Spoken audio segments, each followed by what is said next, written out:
Why are you looking at me for? I'm not looking at you like that. We had an amazing stretch that we watched movies with my mom. Two movies in particular. The first one was Animal House.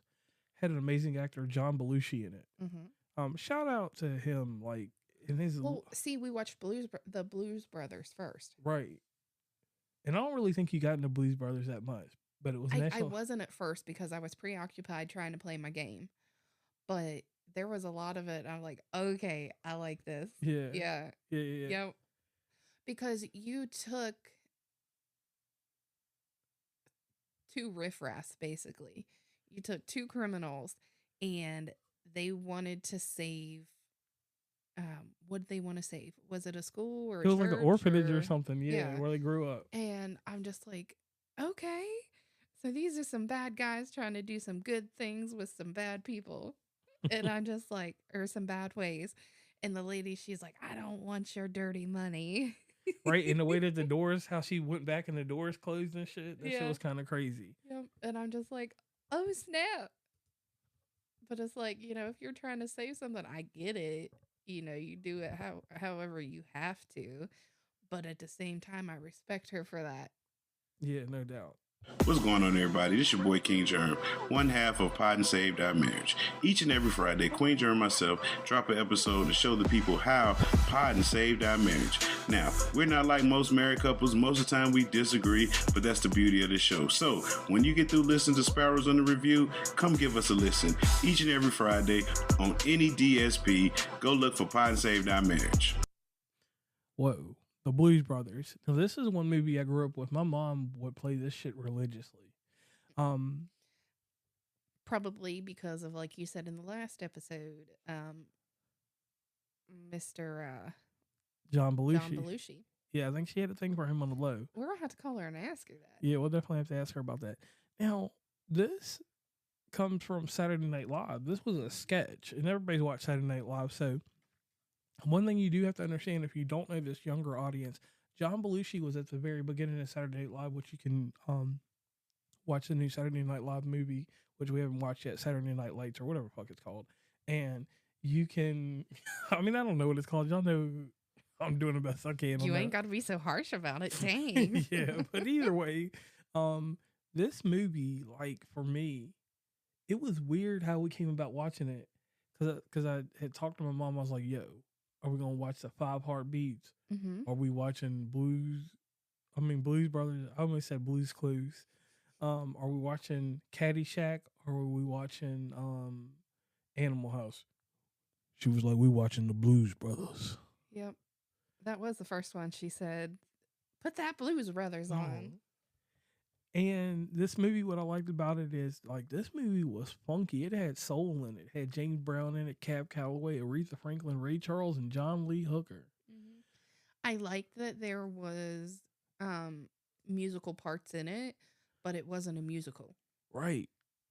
It was music for a little bit, and then it was Right. done. That's how I wanted Snow White to be done. Right.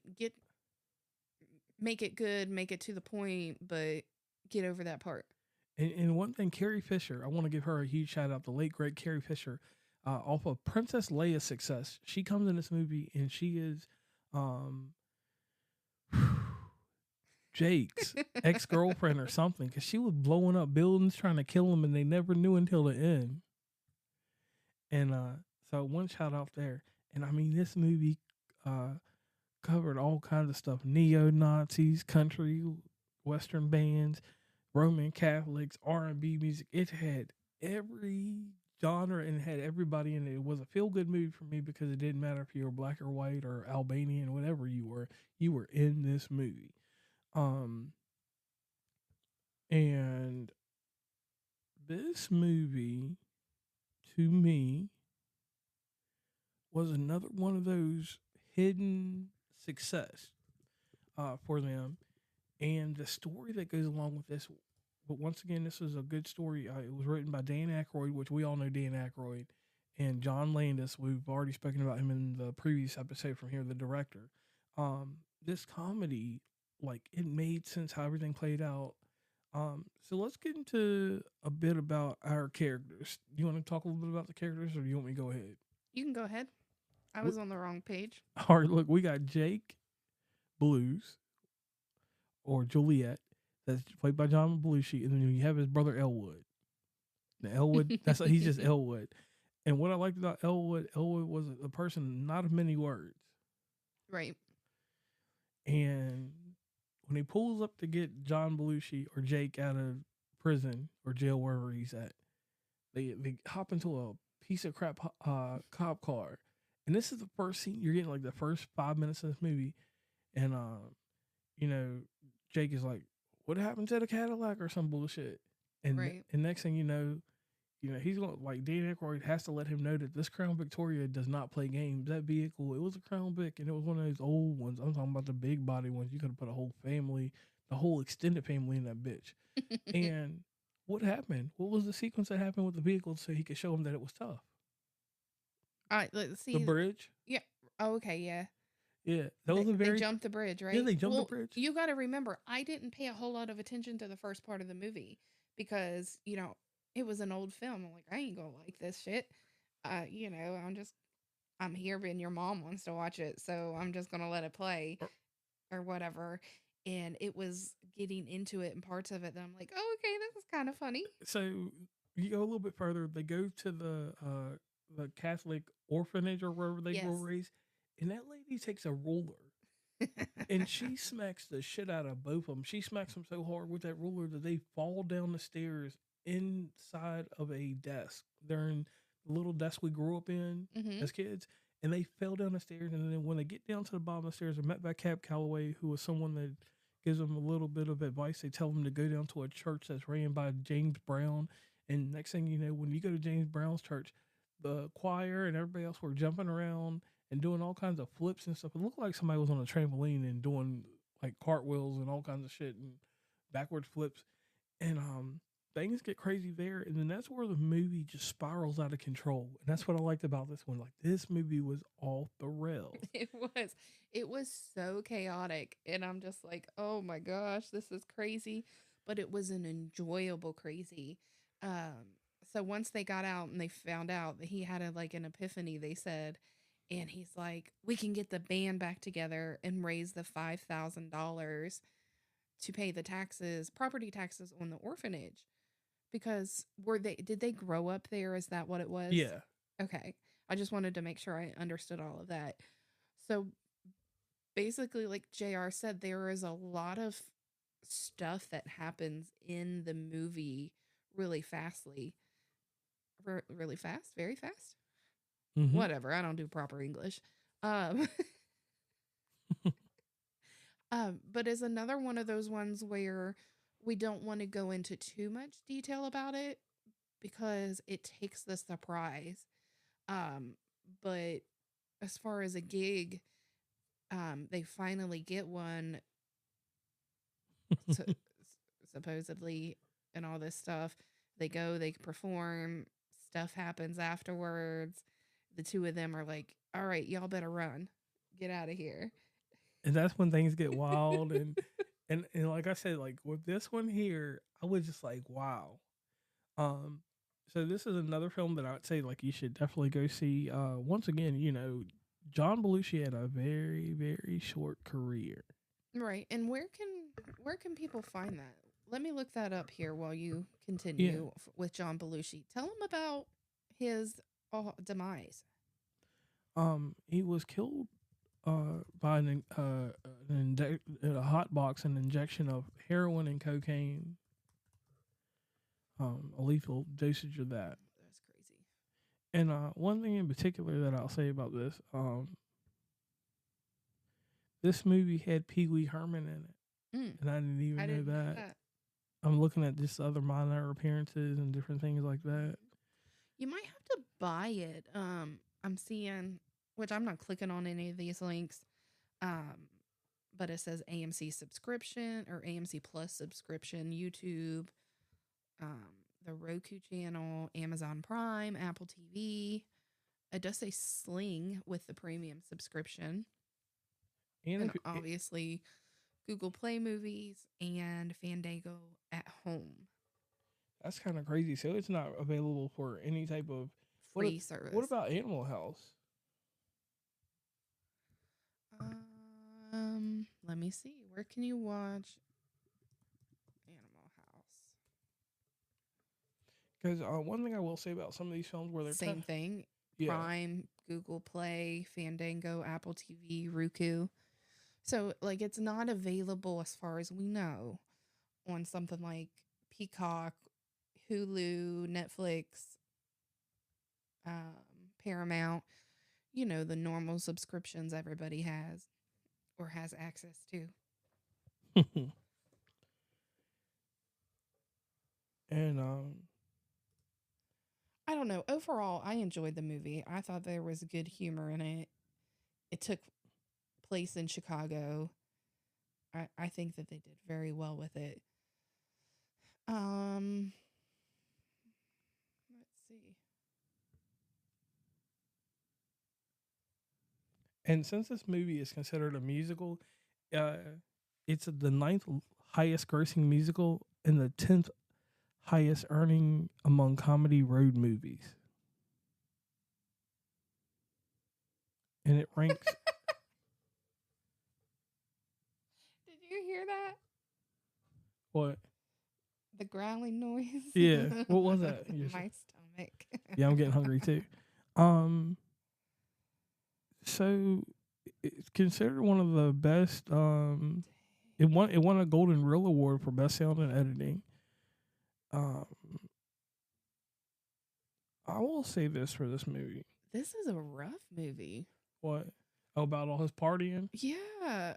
Yeah, they said my man was out the there. production began falling behind schedule. Much of the delay was due to Belushi's partying and carousing. And people gave him cocaine anytime they seen him. When not on set, he went out to his familiar Chicago haunts, such as blah, blah, blah. I think I'll say Wrigley Field. Like, I wasn't going to mention those names. yeah, but I was gonna say that's like I forgot the Sox or the Cubs because they got that's one thing about Chicago, they do have two baseball teams, which is wild.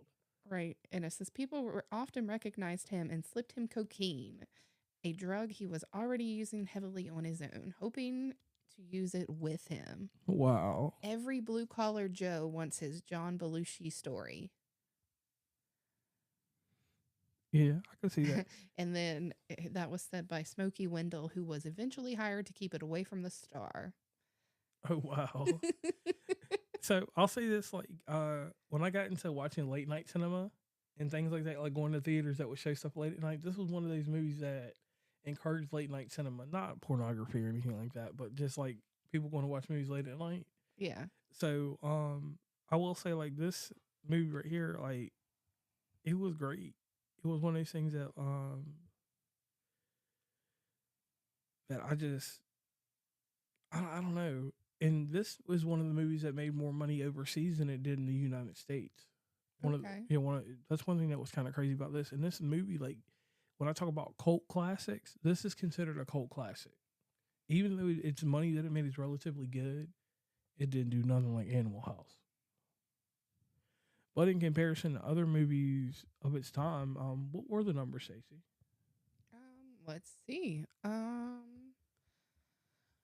The budget was $27.5 million, and the box office was $115.2 million.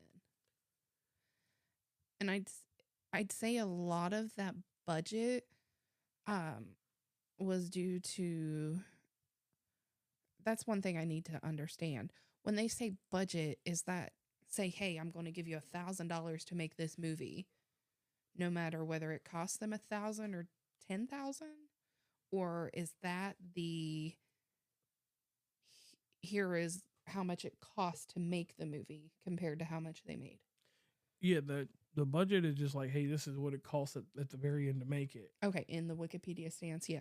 So I'd say a lot of that was due to Belushi's drug habit. And because he caused a lot of delays in filming. And one thing about this, in 2020, the Blues Brothers film was selected for preservation in the United States National Film Registry by the Library of Congress. Cultural, historical, and aesthetical significance of that time. So, the one thing I want to put on the crowning moment for John Belushi as an actor is obviously, like, he and he was friends with a person and you grew up in his time frame. He was that generation's Robin Williams. Okay. And him and Robin Williams come from the same comedy troupe because they were Gotcha. friends. So it's almost like I kind of feel that he has that Robin Williams approach in these two films that got this notoriety from the Library of Congress, and it's hard to be a film on the National Film Registry, just like it is for a national park. Right. So I want to say this: like these two films in particular, Animal House and Blues Brothers, should definitely be something you go see or watch. Right. You're gonna have to buy it because it ain't no, or rent it because it ain't no in between on that. Steven Spielberg was in there. What? Yeah.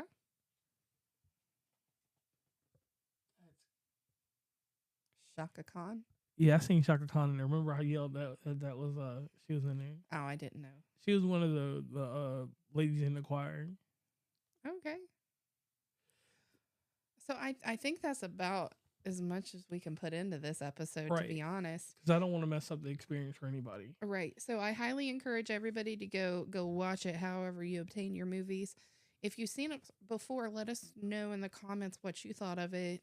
And if you knew all of the drug use that was going on, because I didn't know all of that when I watched it. I don't find all that stuff out until I get on Wikipedia and read the background or wait for JR to tell me what he thinks. We want to take the time to thank everybody for hanging in with us. If you don't mind, give us a follow, a like, comment. We are on TikTok, Facebook, and Instagram. If you can head on over to those and give us a follow there. And on that note, we're gone.